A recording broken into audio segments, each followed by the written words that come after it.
Bonjour, bonjour, frères et sœurs bien-aimés dans le Seigneur Jésus-Christ. Bonjour à tout le monde, à tous ceux qui m'écoutent, à tous ceux qui sont sur ma page, tous ceux qui me suivent. Je vous dis shalom. Dieu bénit chacun de vous. Comme je l'avais dit dans mes vidéos précédentes, et au sujet de la dîme, voilà, j'essaie juste de vous dire mes impressions et puis de vous dire ce qui est écrit dans la Bible, parce que c'est pas mes idées. Voilà, il faut qu'on en ait ça dans la tête. C'est pas moi mes idées, parce que si c'est mes idées, c'est pas grave. Que vous donnez de l'argent à quelqu'un, moi ça me dérange pas du tout. Mais malheureusement, c'est pas mes idées, c'est ce qui est inscrit dans la Bible. Et comme nous disons que nous sommes chrétiens, il faudrait donc que nous fassions des choses qui sont conformes à la Bible, aux recommandations bibliques. Parce que si nous faisons le contraire, vous voyez, si nous faisons le contraire, donc nous ne faisons plus des choses selon la Bible. Donc, il faudrait qu'on fasse des choses selon que Dieu l'a recommandé. Et comment nous pouvons le savoir? C'est en lisant les récits, les textes qui nous ont été laissés. Et ce qui nous a été laissé est consigné dans le livre appelé la Bible. Simplement, je vous appelle à lire la Bible, simplement. Et de faire un effort pour pouvoir comprendre. Sinon, je ne vous demande pas de ne pas faire du bien ou alors de ne pas donner. Au contraire, il faut donner. Oui, il faut donner parce que si tu donnes, c'est bon. Mais seulement quand tu donnes, ne dis pas que c'est la dîme. Et que c'est Dieu qui dit, il faut que je paye la dîme. C'est ça, c'est exactement ça. Il ne faut pas dire, la Bible dit que je dois payer ou je dois donner ma dîme, quel que soit le thème qu'on utilise. Hein. Comme j'ai dit, donner ou payer, voilà. À partir du moment où il y a la dîme dedans, interroge-toi, pose-toi beaucoup de questions.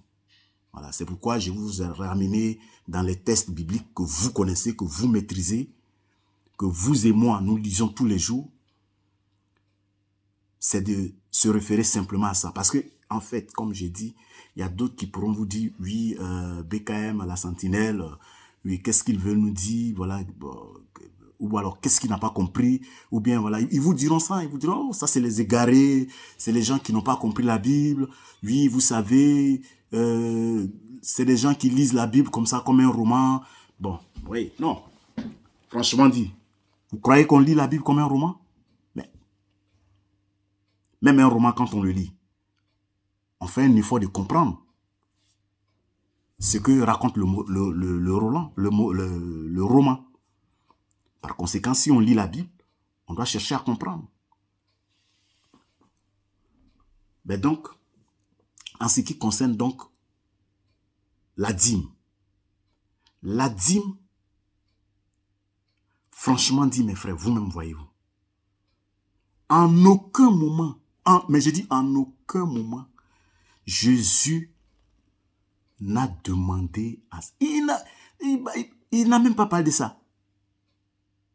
C'est sauf que quand on lui a posé la question, c'est là qu'il a parlé. Vous payez la dîme de la menthe, de lutin, du quoi, tout ça. C'est en ce moment. Sinon, après ça, où est-ce qu'il a parlé de ça? Où est-ce que le mot dîme est sorti dans sa bouche? Il n'y en a pas.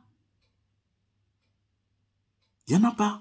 Donc, il ne faut pas qu'on s'appuie sur ces choses de toutes les façons. De toutes les façons. Si c'est... Nous ne sommes pas les Juifs. Vous n'êtes pas des Juifs. Vous n'êtes pas des Hébreux. Vous ne faites pas partie de la nation juive. Vous ne connaissez ni la loi, ni les commandements, ni les ordonnances, parce que tout ça, c'était fait pour un peuple bien déterminé. Mais Remarquez vous-même. Autour du peuple juif hébreu, il y avait d'autres nations. Il y avait d'autres peuples. Mais est-ce que c'était pour eux? Non. C'était pour les Juifs, le peuple que Dieu s'est choisi. Et il a donné des règles à suivre, des recommandations, des ordonnances. Maintenant, nous autres maintenant, nous qui venons là maintenant, à ce siècle présent, nous sommes des chrétiens. On nous a appelés des chrétiens. C'est les gens qui nous ont appelés des chrétiens. Quand ils ont vu les apôtres avec ceux qui parlaient de Jésus, ils sont là, ils font des choses spéciales, ils sont dans leur coin. Les gens ils ont dit, ah mais ça sont des chrétiens. Ils ont dit, ah voilà des chrétiens. C'est-à-dire que voilà ceux qui font comme le Christ, comme les apôtres du Christ là, comme ceux qui suivent le maître Jésus là, leur maître Jésus qu'ils ont tué là. C'est ceux-là. À partir de cet instant, ils ont essayé de les appeler comme ça. Donc nous sommes contents de nous faire appeler les chrétiens. Parce que si par définition, chrétien signifie ceux qui vont à la suite de Christ, ceux qui marchent conformément aux enseignements de Christ, mais on doit être fier. Il n'y a pas de problème. Que ce soit des païens ou bien que ce soit des quoi qui nous aient appelés des chrétiens. Mais nous en sommes fiers et ça n'enlève rien sur nous. Donc, nous sommes fiers d'être des chrétiens. Nous sommes fiers d'être chrétiens. Si on nous appelle des chrétiens, que ce soit des païens qui nous ont appelés des chrétiens, que ce soit des juifs qui nous ont appelés des chrétiens, que ce soit je ne sais quoi, ça n'enlève rien sur le fait que nous croyons en Jésus-Christ. C'est notre foi. Donc, Jésus, il a envoyé des disciples partout pour prêcher. Vous n'allez jamais entendre que Jésus a dit, allez-y, dites aux gens de payer la dîme. Même les gens qui étaient autour de Jésus, les disciples qui étaient là, on n'a jamais demandé à quelqu'un de payer sa dîme. Ceux qui ont suivi Jésus, il y avait plein de personnes qui suivaient Jésus quand il prêchait.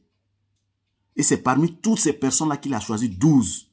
Il ne leur a jamais demandé de payer la dîme ou de donner la dîme. Après Jésus, ceux qui ont continué à prêcher, les Paul, les Pierre, tous ceux-là qui sont allés partout pour annoncer la bonne nouvelle. Paul, même l'apôtre des païens, l'apôtre des nations, il n'a jamais demandé de payer la dîme. Maintenant, si c'est les dons là que vous appelez la dîme, changez de langage. Parce qu'il y a la dîme, il y a les dons, il y a les offrandes, il y a cadeaux aussi on donne. Donc, appelons les choses par leur nom. Voilà. Ne dites pas aux gens, chaque fin du mois, il faut venir s'aimer, je sais pas. Il faut s'aimer pour que tu puisses avoir du bonheur. Il faut donner. Non, pas donner même. Ça, il faut donner ta dîme pour que Dieu va te bénir, pour que ton champ va produire, pour que ton travail va, je sais pas, pour que ton patron va t'augmenter, pour que tu vas monter d'échelon, il faut que tu payes ta dîme. Il faut que tu payes ta dîme pour que ton mariage s'accélère, pour que tu te maries. Paye ta dîme pour que Dieu te donne ton billet d'avion. Il faut payer ta dîme pour que tu aies le bonheur, tu aies le succès. Si tu ne payes pas ta dîme, tu ne peux pas te marier. Si tu ne payes pas ta dîme, tu ne seras pas riche. Si tu ne payes pas ta dîme, si tu ne donnes pas ta dîme, si tu ne payes pas ta dîme, tu ne pourras pas voyager. Si tu ne payes pas ta dîme, ta voie va pas s'ouvrir, tout sera fermé parce que tu n'auras pas sémé dans la maison de Dieu. Ça, ce sont des langages pour nous balader. Ouais. C'est pourquoi nous autres là, Dieu nous suscite pour que nous venons sur les réseaux sociaux aussi. Parce qu'il y a beaucoup qui viennent sur les réseaux sociaux. Ouais. Il y en a qui viennent pour vous encourager à payer la dîme, à donner la dîme. Il y en a qui viennent aussi pour les business, pour autre chose. Mais nous viendrons pour vous dire que non, et c'est non, la dîme n'a jamais été ordonnée par Dieu, ni par les apôtres. Jésus-Christ n'a jamais parlé qu'il faut que Vous les disciples, vous payez les dîmes, ou bien si vous partez enseigner aux gens, ceux qui vont entendre, ceux qui vont écouter l'évangile que vous allez annoncer, demandez-leur de payer la dîme chaque fin du mois. Montrez-nous ça. Venez ouvrir la Bible et montrez-nous ça. Et si c'est une révélation du Seigneur, dites-nous que c'est une révélation du Seigneur et nous allons vérifier. Mais c'est simple. Ne soyez pas contre moi. Ne soyez pas aigris contre moi. Je ne suis pas le méchant. Je ne suis pas celui qui veut se poser à votre richesse. Si vous voulez vous enrichir, il n'y a pas de problème. Il y a beaucoup de chemins pour pouvoir s'enrichir. Mais là, si tu veux prendre la parole de Dieu pour t'enrichir, peut-être tu peux t'enrichir peut-être ailleurs, mais bon, faut pas dire sur la dîme. Non, désolé. C'est pas la dîme. Jésus n'a jamais demandé de payer la dîme. Paul n'a jamais demandé de payer la dîme. Jean n'a jamais demandé de payer la dîme. Tout cela. Mais pourquoi maintenant, vous demandez aux fidèles de payer la dîme? C'est ce que nous dénonçons. Si vous demandez aux fidèles de vous venir en aide, de pourvoir à vos besoins, on peut comprendre. Alors, ce ne sera pas une dîme, mais ce sera une offrande, ce sera un cadeau que le fidèle va t'envoyer avec bon cœur. Donc, c'est pourquoi nous insistons pour qu'on appelle les choses par leur nom. Donc, ne détournons pas la parole de Dieu, ne détournons pas l'évangile pour exploiter le peuple, pour escroquer les peuples, pour essayer de leur prendre ce qui leur appartient et dire que c'est à Dieu il donne. Ce n'est pas à Dieu, c'est à vous. La preuve. Vos édifices même que vous construisez. Souvent, vous appelez ça la maison de Dieu, la maison de l'Éternel. Mais quand on fouille, même si on va voir, les papiers même de ces maisons, de ces localités, de ces locaux-là, de ces bureaux, de ces gros édifices, les documents, quand on va fouiller, c'est votre nom qui est dedans. C'est votre nom, c'est vous qui êtes le propriétaire. C'est pas tous ces fidèles-là. C'est votre propriété privée à vous. La preuve, c'est que vous-même vous dites, mon église, mon assemblée, mon église là. J'ai ouvert mon église là. Mes fidèles là, est-ce que c'est les fidèles? C'est les fidèles du Seigneur Jésus-Christ. C'est les enfants de Dieu. Et toi-même, tu es un fidèle aussi. Donc là, nous, on vient là pour vous choquer. Il faut qu'on vous choque. Il faut que vous compreniez parce que vous pensez que vous êtes les seuls qui lisez la Bible. Vous n'êtes pas les seuls. Beaucoup de personnes lisent la Bible. Et même ceux qui ne savent pas lire, aujourd'hui, sur le portable, là, on peut enregistrer la Bible, faire écouter à ceux qui ne savent pas lire. Au moins, ils savent écouter. Ils peuvent écouter. Donc, la Bible, là, tout le monde lit, tout le monde écoute. Vous n'êtes plus les seuls. Vous n'avez jamais été les seuls et vous ne serez jamais les seuls. Donc, arrêtez de tromper le peuple. Voilà. Ça, c'est de la pure escroquerie. Et franchement dit, on sera toujours là pour dénoncer ça. Il y a d'autres qui n'ont pas aimé notre tête. Il y a beaucoup qui n'ont pas aimé ça. Pourquoi? Parce qu'on est en train de mettre du sable dans leur pain, dans leur sauce. On est en train de tout mélanger, dire aux fidèles de ne pas payer ou bien de ne pas donner. Bah oui, il faut que les fidèles comprennent parce que vous ne leur dites pas la vérité. Dans vos regroupements, vous ne leur dites pas la vérité. Vous essayez de les convaincre qu'ils doivent donner la dîme. Voilà. Et donc, ils se sentent moralement obligés de donner la dîme. Sinon, c'est la colère de Dieu qui est sur eux. Ça, c'est votre enseignement. Mais vous rigolez ou quoi? Cette affaire est très sérieuse. Pour que les gens fassent leur petit jeu ou quoi. Non, non. Là, on parle de Dieu, là. Et on parle de la parole de Dieu, on ne parle pas de la parole d'une personne. Donc, comme j'ai dit, lisez bien la Bible. Vous qui êtes les fidèles de ces assemblées, vous qui êtes les personnes bien averties, lisez vos documents, lisez les Bibles, essayez de comprendre, comme j'ai dit, posez les bonnes questions. Est-ce eux les nouveaux Lévites? Est-ce eux les nouveaux sacrificateurs? Est-ce eux les nouveaux peuples d'Israël ou les nouveaux Juifs? Dites-nous. Parce que la dîme est donnée aux Lévites et aux sacrificateurs et la dîme est mangée par l'individu lui-même, c'est-à-dire le juif lui-même. Il y a la dîme qu'il mange, lui et sa famille, très bien, à Jérusalem, comme j'ai dit.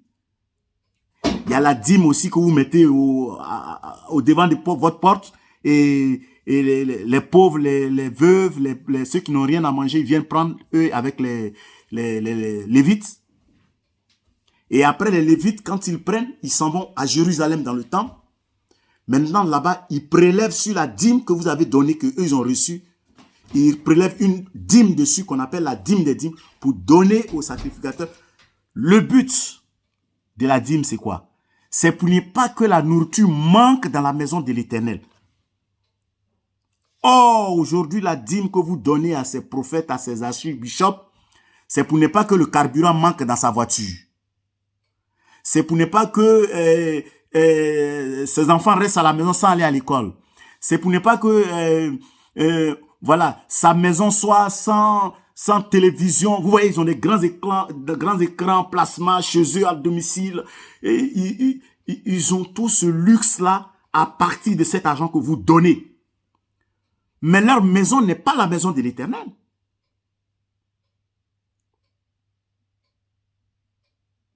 Et l'Éternel Dieu qui est si grand, vaste, quelle maison me bâtirez-vous?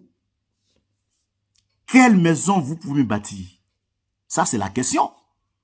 Alors, si on a trouvé cette maison, on va chercher les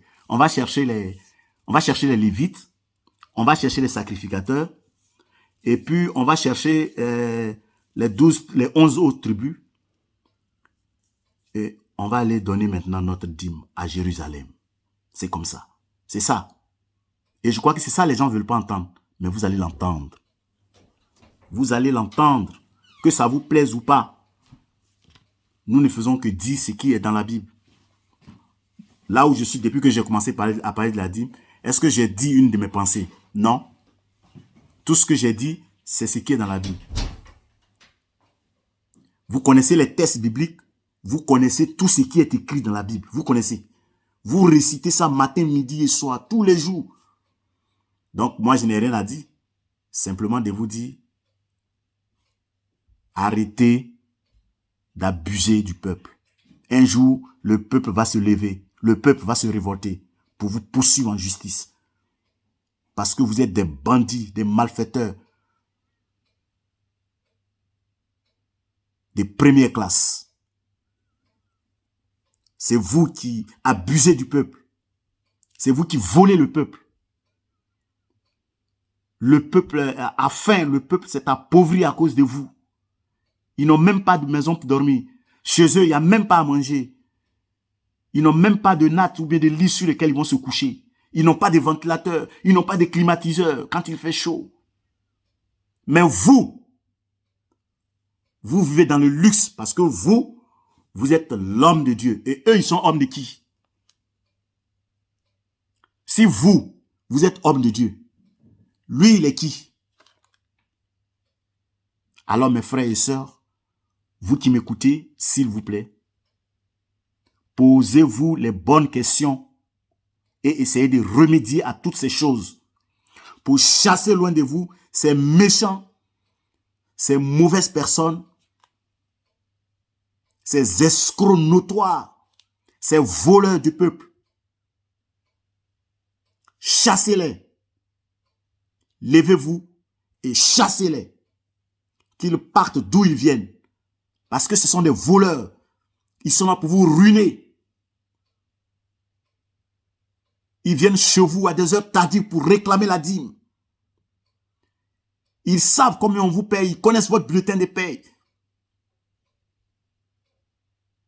Ils ont la liste de tous ceux qui doivent payer, qui doivent donner la dîme. Le jour où tu ne donnes pas, ils te poursuivent, ils te harcèlent, jusqu'à te dépouiller, jusqu'à tu sois à 0 centime de ta poche. Ils n'ont pas pitié du peuple. Ils n'ont pas pitié des enfants de Dieu, qui marchent jusqu'à pour venir dans leur rassemblement, qu'ils appellent les églises. D'autres même frôlent le bus pour venir. Parce qu'ils ont peur d'enlever, si cet argent, ils ont peur d'enlever quelques centimes, quelques francs pour payer le ticket de bus. Donc, ils fraudent le bus, ou ils marchent à pied pour venir. Lui, ça ne l'intéresse pas. Hein? Lui, c'est juste que tu viens devant là. Venez s'aimer, donnez à l'Éternel. Celui qui ne partage pas, c'est que voilà, tu as des problèmes dans ta vie. Tu te demandes pourquoi il y a des problèmes, pourquoi j'ai tel souci. Mais oui, tu as tous ces soucis parce que tu ne payes pas ta dîme. Oh, méchante personne. Gros menteur. Tu es un menteur. Tu trompes le peuple. Ressaisis-toi. Ouais. Tel est le message que nous sommes là pour lancer. Nous appelons le peuple à se lever contre vous. Contre vous. Les guides là. Vous vous connaissez, hein, vous vous connaissez. À l'heure là même, vous connaissez. Les associations des archi-shops, les abus-shops, les associations des prophètes, les associations des pasteurs, les associations des apôtres, les associations des grands dieux, des grands hommes de Dieu là. Vous êtes devant le peuple là, en train de, avec vos cravates, vos costumes à 200 000 $, à 2 000 $, à 2... Franchement, on en a... Non mais c'est grave ce que vous faites. Nous sommes là. Nous sommes des éveilleurs de conscience. Nous sommes là et nous veillons au grain. Si vous continuez, nous aussi nous continuons. On vous suit, on vous regarde. Attention! Contrôlez tout ce que vous dites dans votre église maintenant. Bien-aimés frères et sœurs, voilà, j'ai été un peu trop long. Je m'en excuse. C'est pour la dîme. C'est pour sauver des vies, c'est pour sauver des âmes. C'est pour... Parce qu'il y a certaines personnes qui se demandent, ah, est-ce que la dîme là, il faut payer? On ne comprend même pas. C'est pour les rassurer que la dîme là, tu ne dois pas payer, mon frère. Tu t'es posé une bonne question. Et la réponse est non. Tu n'as pas à payer la dîme. Tu n'as pas à donner aussi la dîme. Voilà. Mais tu peux venir en aide aux orphelins. Tu peux aider ceux qui n'ont pas les moyens. Tu peux aider la veuve. Tu peux aider celui que tu veux aider. Quand Dieu te met à cœur d'aider quelqu'un, vas-y, n'hésite pas. Obéis à la voix intérieure en toi. Mais arrête d'obéir aux paroles sataniques de cet homme qui s'arrête devant toi pour dire qu'il est, il est ton papa de l'église. Il est ta maman d'église. Ouais, il faut payer la maman dit il faut payer la dîme, papa dit il faut payer la dîme. Mon frère, faut quitter dans ça. Reviens au Seigneur et le Seigneur te prendra. Que le nom du Seigneur soit béni. Merci beaucoup à tous. Que Dieu soit avec vous. Vous savez, c'est un chapitre qui ne s'arrêtera pas. Mais bon, pour l'instant, on observe. Car nous sommes des observateurs. Et nous veillons. Que Dieu vous bénisse. On est à bientôt. Allez, salut à vous tous. Shalom.